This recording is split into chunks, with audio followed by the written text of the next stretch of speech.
Welcome to EPG Pathshala. I am Dr. Neeru Tandon, Professor of English, VSSD College, Kanpur.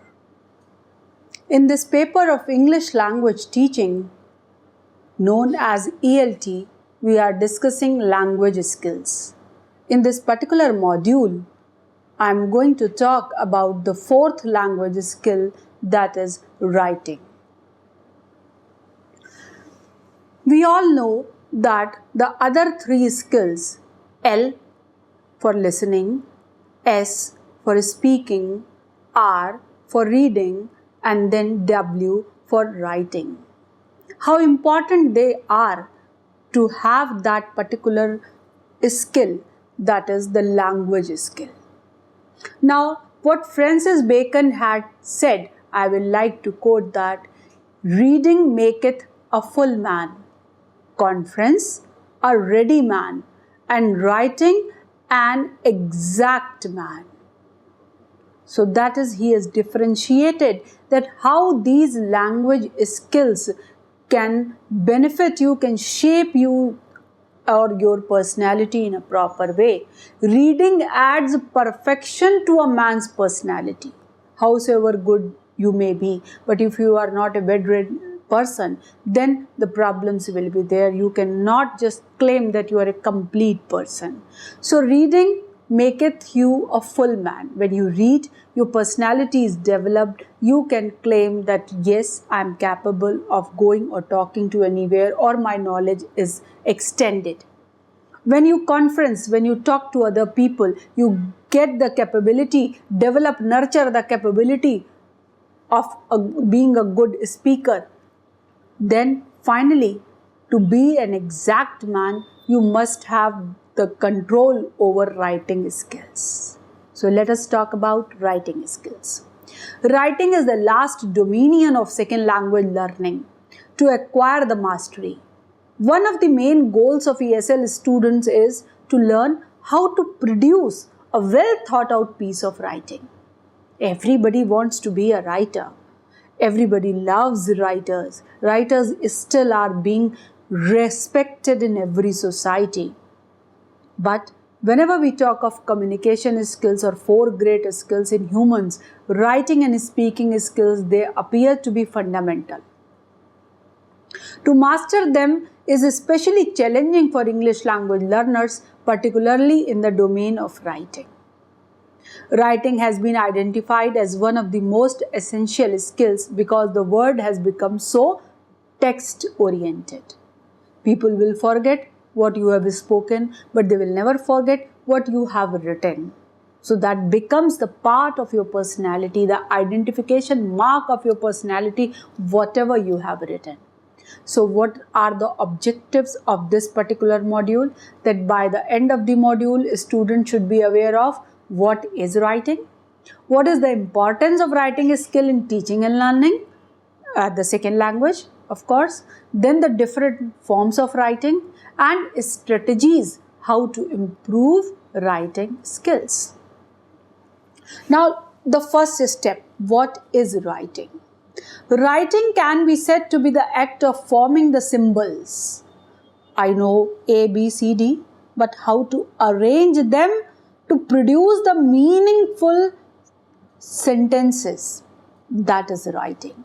Making marks on flat surface of some kind, this language may be Aba, Hindi will come, AB, English will come, or Alif Bete, Urdu will come. In the same way, different marks will just come out in the form of a language. Writing is a process where symbols have to be arranged according to a certain conventions to form words. Out of our own free will, we cannot do so. Words have to be arranged to form the sentences.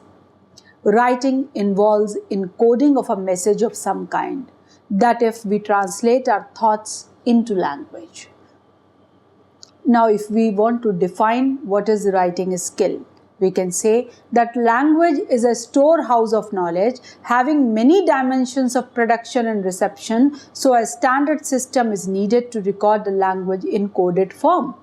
Writing is a form of encoded symbols in the form of print or impression. It is a productive skill in the written mode. Writing skill provides a learner with physical evidence of his achievements, and he can measure his improvement, as well as others can also just measure his capability in terms of his writing skills. In writing, symbols are used to represent words and expressions. It helps to consolidate the grasp of vocab and structure and complements the other language skills. To define writing skills, we can easily say that writing skills are specific abilities which enable persons to state their desires, put their thoughts and actions into words in a meaningful form, and to interact with the message.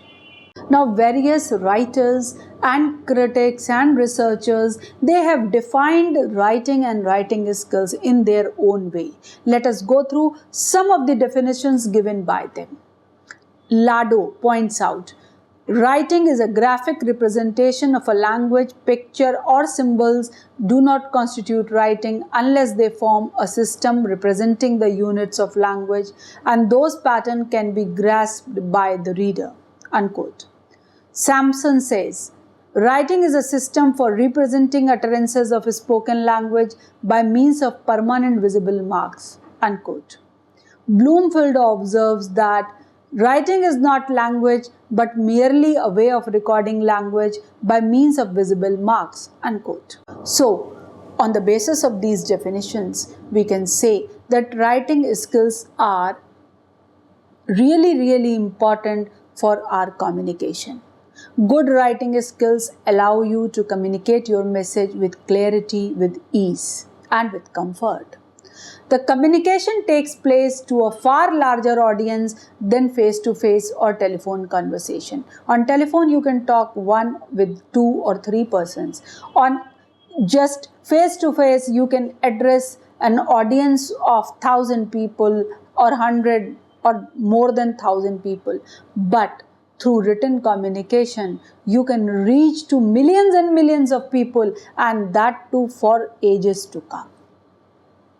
It depends upon your writing skills, whether your text is going to survive for how many years, whether the universality element is there or not. Now, writing is one thing, and having the writing skill is another thing. Writing is an outcome of a writing skill, which refers to the writer's linguistic ability in making use of the mechanics of writing. Writing is permanent, but writing skill is transitory. If today I am not possessing a good writing skill, it doesn't mean that in future I won't be able to. I can nurture it, I can practice, I can gain, I can learn. The use of writing skill differs according to the mental ability and language proficiency of the writer. Writing skill is not static, rather it is dynamic. We can understand it with 2 examples. Like Jeremy Bentham, the father of English law as he is usually called. During his earlier years, he wrote clearly and very well. But as the years went by, he grew older.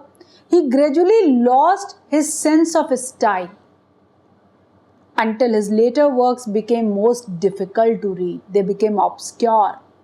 But in the case, if you take otherwise a different case altogether of Shakespeare, William Shakespeare, the great writer, the great dramatist, the great poet, you see, his later works are mostly comedy and matured plays enriched with style and theme, and his writing style is more praised in his mature works rather in his early works. So that way, writing style is it is dynamic that way.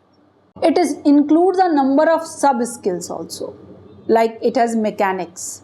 Mechanics means handwriting, spelling, punctuation, all these things matter a lot. In the computer age, handwriting is one thing that doesn't matter much because people now used to write directly on computer.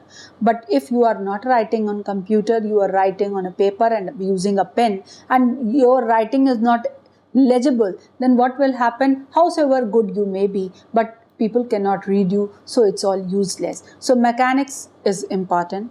If you have used wrong spellings, then you may create havoc with that.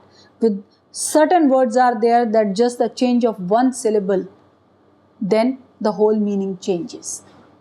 Punctuation again creates or changes the meaning altogether. We will discuss it later on how. Word selection. We must have a good vocabulary, control over words, having good knowledge of vocab will make us a good writer. We should use idioms to make it more interesting. Tone of writing, not only speaking, but there is a tone of writing also. So we should be aware of that. Then organization, where the paragraph should come to an end, where we should start a new idea. The topic we are discussing, how many points it should have, and how we can support the topic, whether cohesion is there, unity is there, or the units are well specified or not. Then comes syntax. What is syntax? The sentence structure, sentence boundaries, and the stylistics. Grammar we all know that rules of verbs, agreement, articles, pronoun, etc. they all form grammar.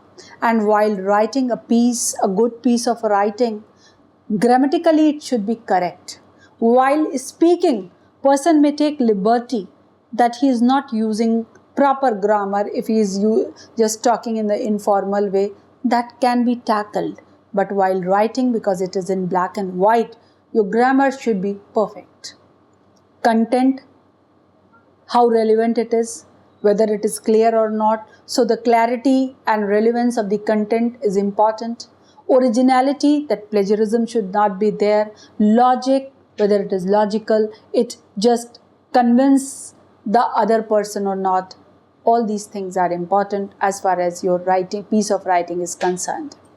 The writing process is also important. How do you write that? Now, whenever you are in your class as a teacher and you are teaching your students how to write, most of these students, they are very keen. They come to your class just to know, ma'am, I understand, but I cannot express that. I cannot write. That's why I cannot get good marks. So let us know how to learn writing process. So writing skills, they help the learners gain independence, comprehensibility, fluency, and creativity in writing. Creativity is something very, very important. One must be creative, but how can a person be creative if he has no control over writing skills? So activating prior knowledge is one very important thing. It is one method in which teachers can assist ESL students before they even begin writing. Several strategies can be used to accomplish this, including graphic organizations, cooperative learning, read aloud, and group discussions. Then vocabulary preview. Previewing vocabulary is an effective tool when asking an ESL student to attempt any genre of writing. Second language writers have a vastly different linguistic base than native English speakers who can instinctively manipulate the language. Instructors should also allow students to actively elaborate on word meanings, like physically acting out a word, as well as teacher-led explanations are there. Now, writing process. There are 5 steps. I told you, pre-writing, that is one, that brainstorming ideas you must have, organize your topic in a better way. Then there should be drafting. Drafting is not the exact piece of writing that you will display. It is drafting that you can have your points at one place, or the logical sequence of the points, that which point will come after which point. So create a rough copy of your writing, create a rough draft, then revise it and improve your writing. Whatever you feel that this is not the apt place for this thought, or this is not the apt vocab apt word for this particular thought that I want to create. So you can just change it. So in the third step, you can revise. Then you can edit also, proofread your work. Somewhere you must not have left something, or somewhere the spellings are wrong, or something is just not sounding logical, so you can edit it, and finally you can create a final clean copy to publish it so that it can go in front of the readers. You can share your writing this way. Now let us talk about types of writing systems. One is limited writing system and another is full writing system. LWS and FWS. In limited writing system, drawing is the major tool of the limited writing system. This could be in the form of pictography or ideography. Cuneiform writing developed by Mesopotamians and hieroglyphic writing by the Egyptians is good illustrative examples of LWS. We can also take one more example, that in the caves in India like Ajanta and Ellora caves, they have also described through pictures, they have written something, so that can also come in the limited writing system example. Now another one is full writing system that makes use of alphabets and not of pictures. Unlike a pictographic system, FWS conveys no meaning to the reader who does not have knowledge of the underlying language. Suppose a very good writer of French language has written something very beautifully, but if I, the reader, do not know anything about the alphabets of the French writing language, then it's of no use to me. Now there are the barriers to effective writing. What are they? To name a few, disregard for conventional rules. It means that the rules of the standard writing system are disregarded. The ensuing writing would not be that effective in that case. And when we say misappropriation of rules, we say, feel or mean that when orthographic rules are misapplied, effective writing is hindered. For example, the addition of S to the singular form of several words in English transforms them to the plural form. But the application of this rule to such words as sheep, furniture, aircraft, etc. will be inappropriate. So whenever we know that rules, he go, no, he goes. So we understand this thing. But when we use the same rule on certain objects where we are not supposed to, then the writing becomes ineffective. Then there are certain bad writing habits. When one usually writes illegibly, illogically or haphazardly, the text would not be optimally presented. So writing should be legible. Non-standardization of the writing system means that we are not putting up a proper standard of writing and the generating an ideal text will not be fulfilled. If opposition to change, like a writer refuses to go along with approved changes. How? Suppose we used to use abbreviations, like if I say doctor, I can write DR dot, whether the D should be capital or not, whether the dot should be there or not, the abbreviation should carry along the dots or not. We keep on changing in these things, and we are supposed to follow those changes which are there in the writing system. So it may become otherwise isolated and consequently violate current norms. Now we have some translated writing. This is the biggest challenge for teachers working with ELLs, is the translated writing. What is it? This occurs when English language learners, they develop their ideas in their native language and then they try to translate them into English. The translation cannot translate the feeling. Translation cannot so faithfully translate the thoughts. Even if they don't write this native language text down, they are thinking in native language first. When this happens, then also the writing is full of inaccurate verb tenses and unintelligible sentences. The chaotic structure and grammar make the writing difficult to understand. Now, if you want to enhance your writing style, you want to make your writing style effective, then take care of basic factors like legibility. Legibility is the yardstick of text appeal. It is yardstick that whether handwritten or typewritten or text should be legible. A successful writer always aims at the highest level of legibility in order to be appealing. That's why when we didn't have computers and typewriters, the stress in schools were given mostly on your handwriting. Then clarity. The clarity of a text determines its acceptability. When a text is written in simple and logical language, it is easy to understand and acceptable to most of the readers. Then use of specific norms like orthography makes use of specific conventions which its users are supposed to be conversant with. It is therefore the responsibility of an effective writer to use such conventions appropriately. The use of abbreviations such as EG, for example, that means, or ETC, like etc., and so on and so forth, is commonplace in modern writing. Now, how can you use technology for the benefit of being an effective writer? Technology here appears as a tool, as a technological tool, we can say, that really helps us in becoming a good writer.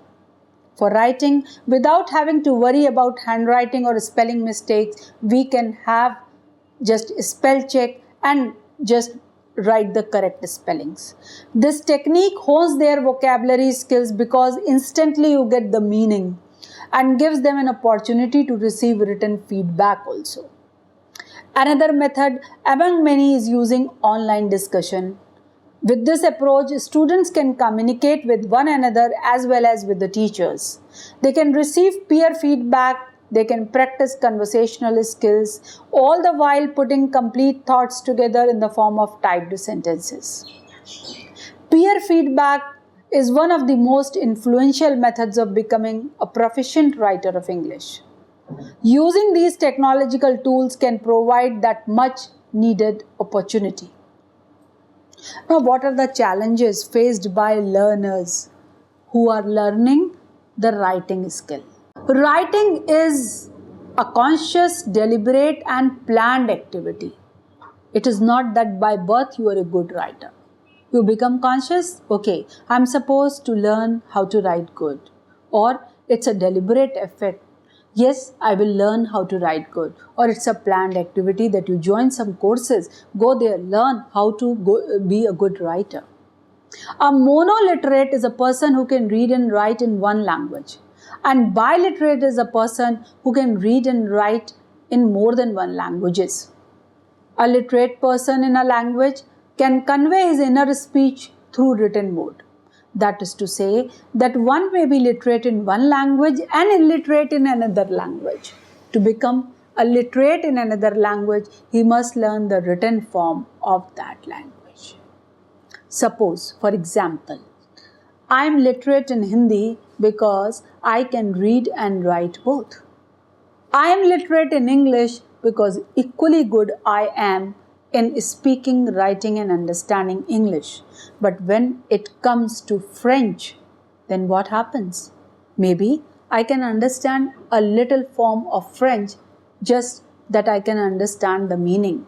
But when it comes to writing, I am an illiterate person altogether. So, in that respect, I cannot call myself literate. I am literate in one language, but another.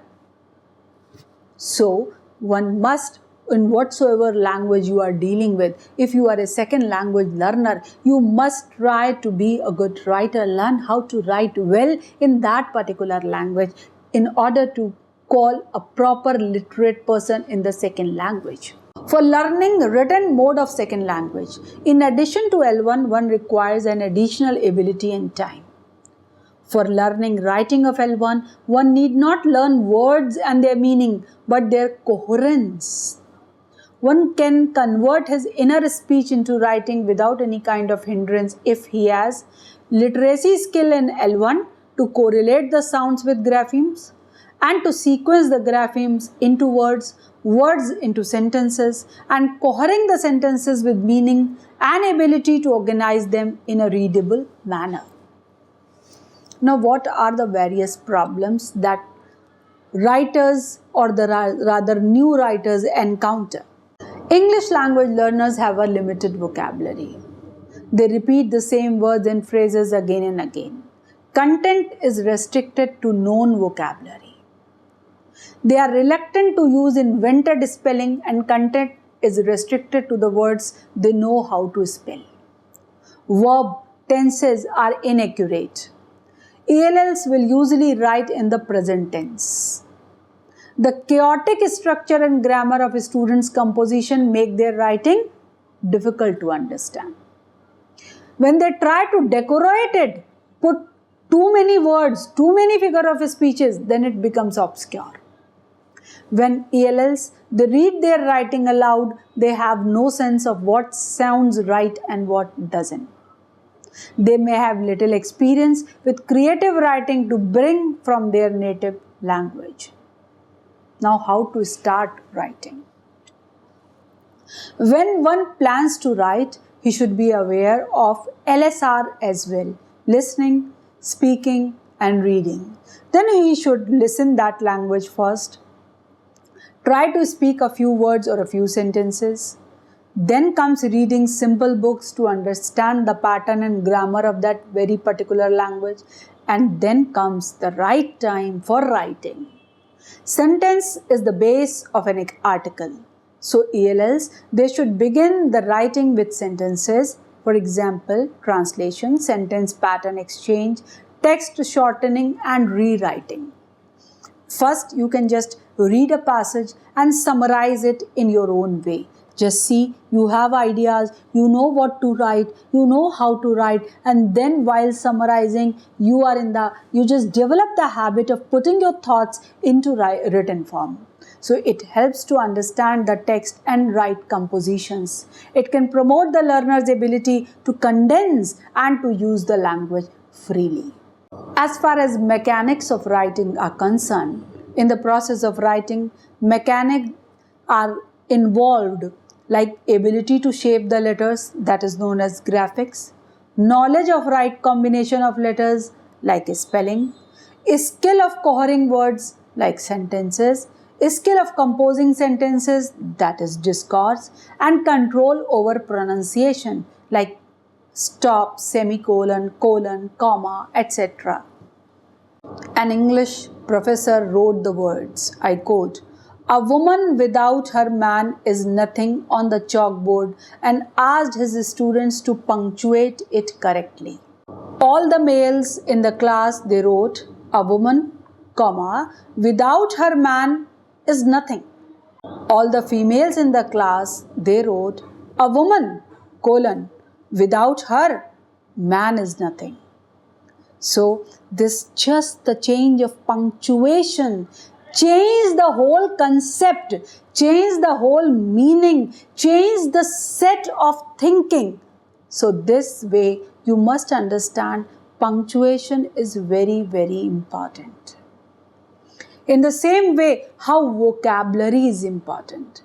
You know, he said, usne kaha. I know the word this kaha can be expressed in said.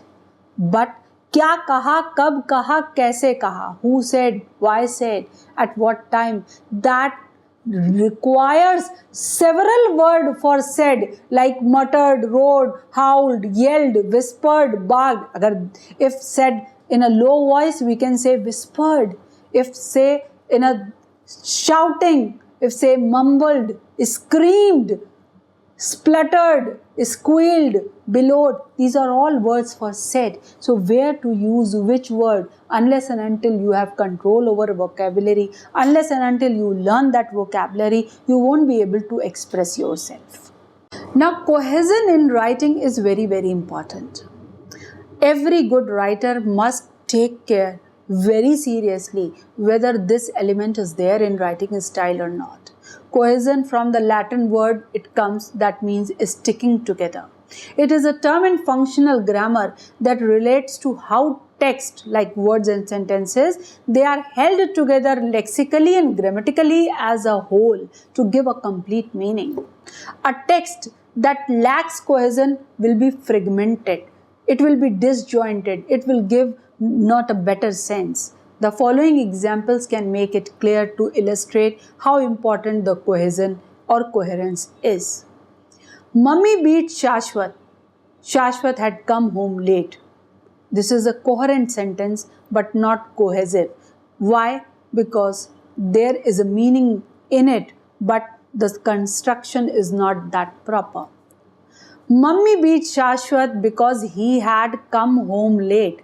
This because when it is added, it explains the sense and it is cohesive as well as coherent. Then Mummy beat Shashwat because America is a developed country. Now this because previously that was just giving all the sense is useless over here because these two sentences he cannot connect. So it is cohesive again but not coherent. So Mummy beat Shashwat, America is a developed country. It is neither cohesive nor coherent. So just you can understand the same words, same things you cannot have unless and until you understand how to put cohesion in writing. So for writing accurately, you must take care of sub-skills like spelling correctly, forming letters correctly, writing legibly, punctuating correctly, using correct layouts, choosing the right vocab, using grammar correctly, joining sentences in the right way, using paragraphs also, where to end, where to start. And the most important thing, just how to have the relationship between the verb and the rest of the sentence. Relationship of verb with the rest of the sentence. So this figure tells you all the C's that are important for this one W, that is writing. Consistent, concise, coherent, correct, clear, complete and creative. That is the checklist you are supposed to have for your written piece.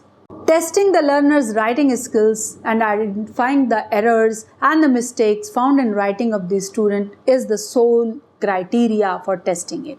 Error analysis is one thing that teachers look forward to. Through identifying the areas of errors, the areas where more concentration needed to be focused by both the teacher and the learners can be realized and relevant remedies can be suggested by which the difficulties and problems can be eliminated. So these are the remedies that to prevent the agreemental problems, the relationship between words should be taught and the relationship between L1 and L2 should be established. Errors, how to eliminate should be taken care of, and practice makes the man perfect. It applies to writing also. So these are the remedies and where you are supposed to take care. Keep on writing, keep on expressing and share your writing with others. Try to find the problems, try to avoid those problems in the next piece of writing and enjoy being a writer.